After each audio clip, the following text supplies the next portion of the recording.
Hello, and welcome to another episode of the Ohio College Tech Prep Podcast. My name is Matt Cola, and I am from Kent State University out of the Northeast Ohio College Tech Prep region. And today we are going to be talking about students with disabilities in career technical education with Robert Ross. Thanks for coming. Absolutely. Thanks for asking me, Matt. Yeah, of course. Can you tell me a little bit about your organization, yourself, the work you do, and how that all relates to CTE? Sure, absolutely. So I am a retired career tech administrator. I was with Mayfield City Schools as a career tech administrator there for 20 years at the Cuyahoga East Vocational Education Consortium, which if anyone's from the east side, they're probably familiar with CVEC, 21 district consortium program, primarily providing community-based business work experiences for students with disabilities. And left CVEC in March of 2020, right in the beginning of the pandemic, and came here to the state support team, Region 3, as a consultant for secondary transition planning as well as career tech education. So the SST3 is one of 16 state support team regions in the state of Ohio. So we're Cuyahoga County in Region 3.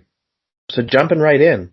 Can you tell me what resources are available to help students with disabilities achieve success in their CTE programs?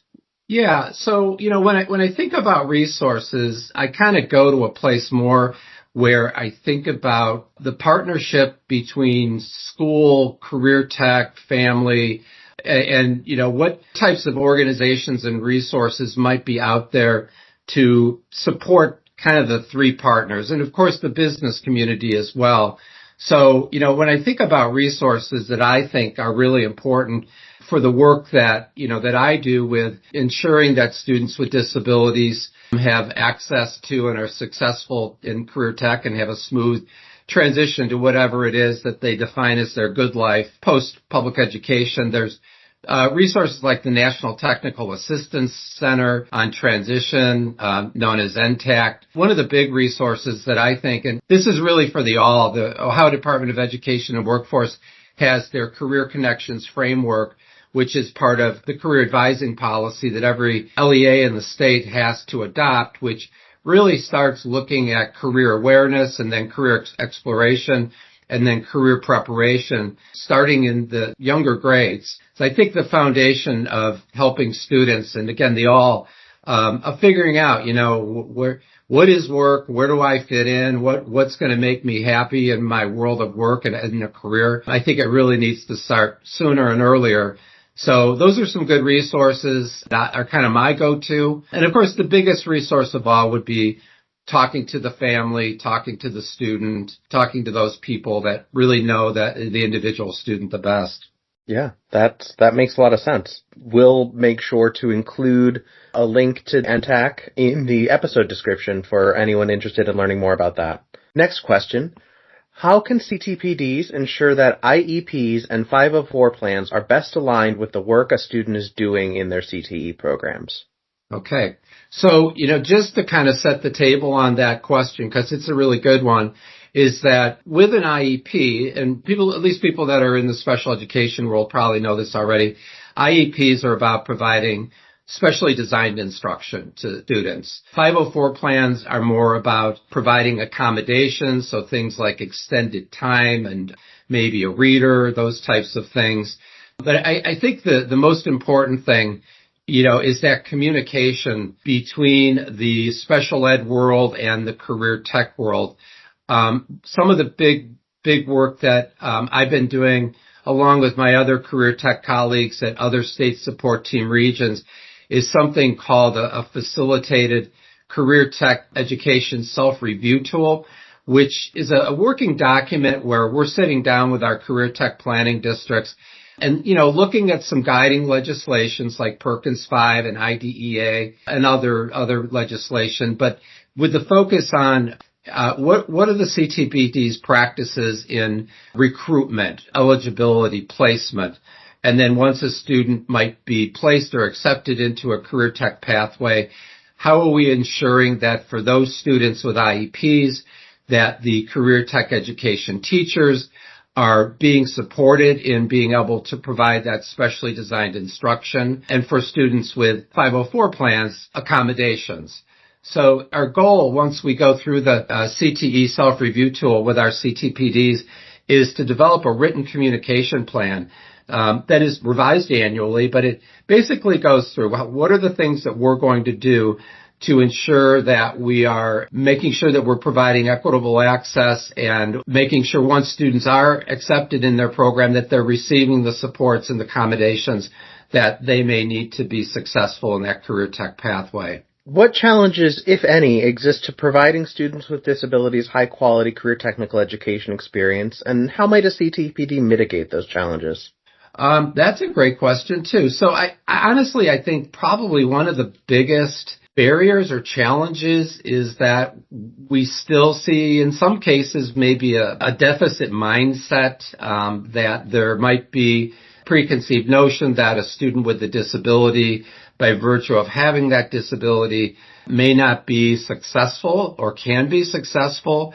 The other fear or barrier or challenge is making sure that whatever supports that are needed for a student to be successful, to make sure that those types of things are in place. I also think ensuring a good fit is really important. So for students with disabilities, starting at age 14, they have something called a secondary transition plan, which is basically a backwards planning document or tool that guides the student's program, where we're looking at each student's preference, interests, needs, and strengths, and making sure that those things are taken into account as we're making the long-range plan of where do you want to be when you graduate from high school. So I think the fit is really important, that if a student's preference is to not work with their hands or work, let's say their preference is to work with data, well, maybe an auto service program might not be the right program because that may not be a good fit. So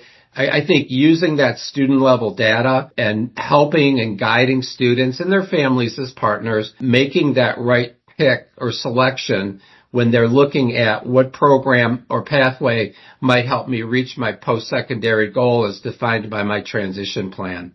Can you tell me a little bit about Universal Design for Learning? What is it? What's its role in CTE? And how might a CTE teacher effectively implement it to best benefit their students?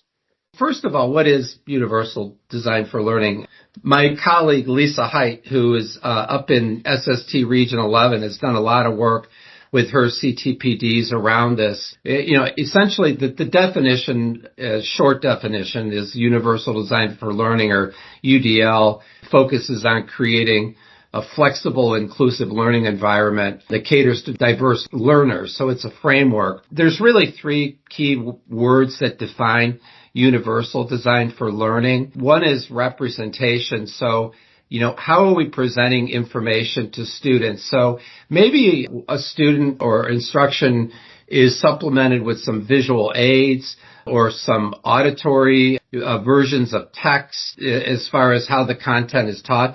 And that might be good for a student in the class, but why not, make that available to all students? Maybe, every student could benefit from that type of presentation. The second word is expression. So giving students a choice in assessment, how they can demonstrate their learning.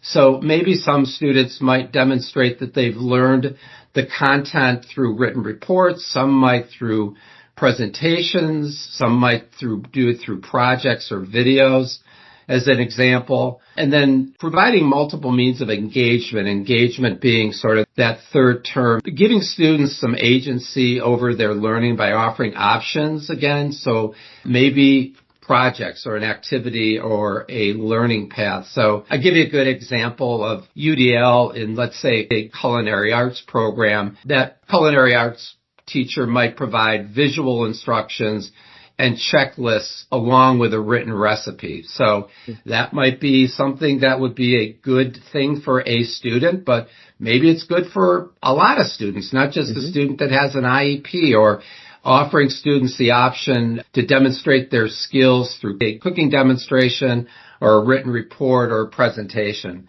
So UDL kind of teaches to the fringes, but it could be inclusive of everyone, that everyone could benefit from it. A lot of times, career tech teachers are folks that have come from an industry. They may not necessarily have that formal education background like your traditional teacher has. And my experience has been that a lot of these folks that are teaching career tech that come from industry just kind of naturally know how to implement UDL just because they think their time in industry, whether it was supervising other workers or just themselves, that a lot of career tech teachers naturally do UDL. And I think career tech lends itself well to UDL kind of framework. That's awesome. I love that concept. Yeah, me too. And what you just heard was the first half of our interview with Robert Ross from the state sport teams. We hope you will join us next month for the second half of this interview. And until then, I wish you a pleasant spring and sincerely hope that you will leave us a rating or a review on your podcast of choice. Have a wonderful day.